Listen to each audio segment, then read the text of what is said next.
Neste vídeo, nós vamos apresentar a nossa proposta de MVP, que vai ser desenvolvida ao longo do nosso curso de pós-graduação em Educação Profissional e Tecnológica, pelo Instituto Federal do Rio de Janeiro, Campus Paulo de Fronten. A nossa proposta tem como eixo orientador o contexto que a gente está vivendo.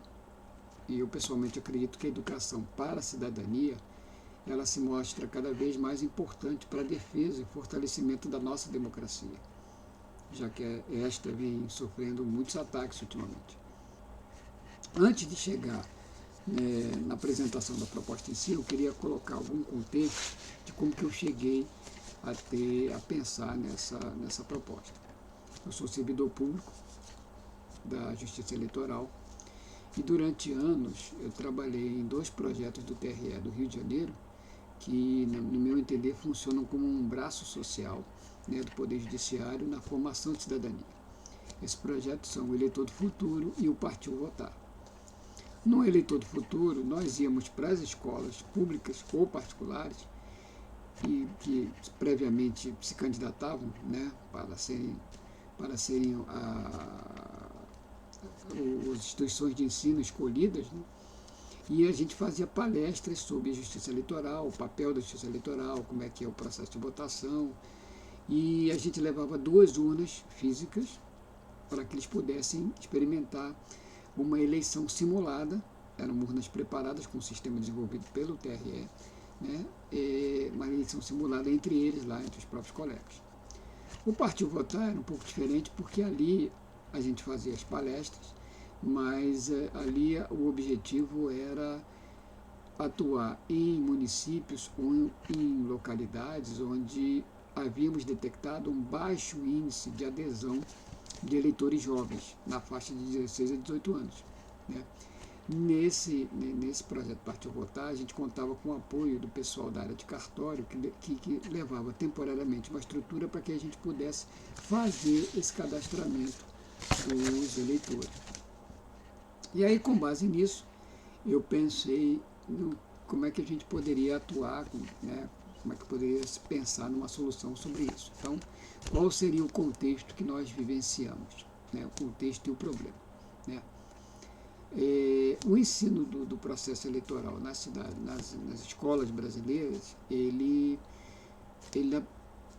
carece de alguns elementos que podem, no nosso entender, ser melhorados. Há um baixo engajamento dos jovens com temas políticos, de um modo geral.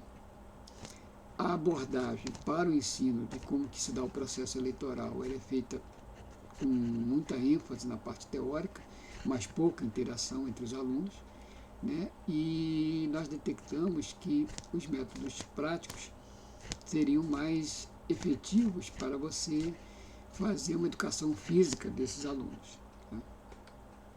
Então, qual seria a solução proposta? A solução proposta seria uma plataforma gamificada e aí de simulação eleitoral, para que a gente pudesse proporcionar uma experiência prática para os alunos, provocando uma imersão deles no processo democrático brasileiro. O que é essa história da gamificação?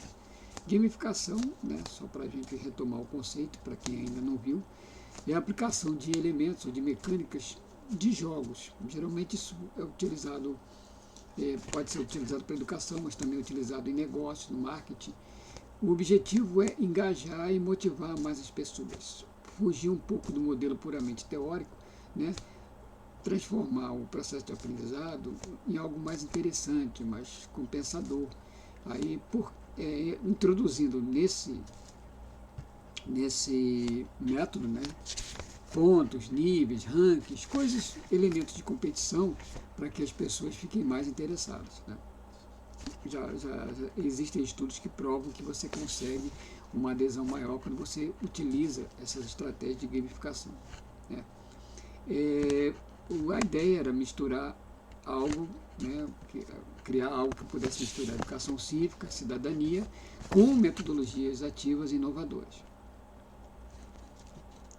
Onde é que entra, no nosso caso aqui, no nosso caso do MVP, na solução que a gente chamou de eleição na escola, seria essa plataforma utilizando elementos de tecnologia da informação, formato gamificado, né?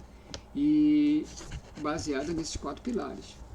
Gamificação para obter um engajamento ativo, né? Uma experiência que pudesse para os alunos ser uma experiência colaborativa, trabalhando em parceria, né?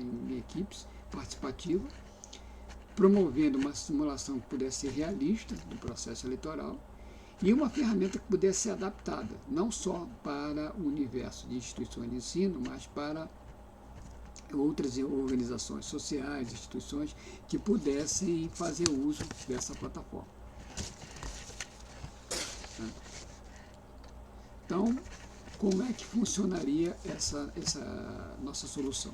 Você teria, no primeiro momento, um cadastro, né, dos alunos, eles criariam seus avatares, formam seus partidos, definem chapas, estabelecem qual a sua plataforma, né? Num segundo momento, eles fariam efetivamente a campanha, isso tudo num modelo com o suporte de TI, né? Num terceiro momento, efetivamente fariam a votação num sistema que simularia a urna como nós a conhecemos, uma réplica do que seria a nossa urna conhecida. Numa quarta fase, você teria a apuração dos votos, né, tudo via sistema, e num quinto momento você teria a promulgação e análise e com um pensamento, uma reflexão sobre o processo democrático, o que funcionou, o que não funcionou, né. Dentro dessa nossa solução, né, ampliando um pouco o que nós consideramos como as funcionalidades dessa solução que podem ser gamificadas. Os avatares personalizados, né, que podem criar as identidades para os alunos ou aqueles que participem do processo. A plataforma teria que contemplar essa questão dos debates virtuais para promover a interação entre os candidatos, né, ter um mecanismo que pudesse efetivar essa votação simulada, né, como eu já disse, através de uma réplica da urna eletrônica brasileira, nossa solução, e um sistema de pontos que pudesse estabelecer distintivos, pontuação, elementos, né, de recompensa para os alunos ou quem participasse do processo para obter determinados resultados. No nosso entender, quais seriam os benefícios educacionais que nós poderíamos tirar dessa solução? O aprendizado pela experiência, como mencionado anteriormente, fugir um pouco do modelo puramente teórico, né? Você consegue, com essa estratégia de gamificação, uma compreensão mais aprofundada, um aumento do engajamento, né? Possivelmente acreditamos que haverá um aumento da participação do interesse dos alunos. Estes alunos eles também poderão desenvolver habilidades como pensamento crítico, habilidade de comunicação, trabalho em equipe, a própria tomada de decisão na questão de definir plataforma de governo, né? E tudo isso pensado, e aí a gente tem que pensar na base nacional curricular, né, para que a solução contemple as diretrizes educacionais para a formação cívica, né, e a participação democrática. A plataforma poderia, né, através da sua adaptação, ser aplicada tanto no ensino fundamental, né, onde você poderia ter uma maneira mais simplificada, né, de abordar, no ensino médio, com as disciplinas, né, fazendo uma transversalidade com disciplinas de História, Geografia e Sociologia, também no ensino superior, se fosse o caso, especificamente para os cursos de Direito, Ciências Sociais ou Administração Pública, que poderiam tirar mais proveito dessa solução, né? E, assim, uma vez que a gente tenha definido essas diretrizes básicas, as próximas etapas para o desenvolvimento do produto seriam a prototipagem, que é fazer um primeiro protótipo funcional, depois, na fase 2, fazer os testes piloto, na fase 3, com base no feedback que os usuários dessem para a gente, a partir desses testes pilotos, a gente pudesse fazer as melhorias necessárias, e na quarta fase, que seria a fase de lançamento do produto efetivamente, né, para as escolas ou instituições educacionais que pudessem vir a se interessar pelo uso da solução, né. Nós reproduzimos aqui na sequência algumas telas, né, colocamos aqui o link que vocês, quem quiser pode acessar no documento. É isso. Gostaríamos de agradecer a todos que assistiram até aqui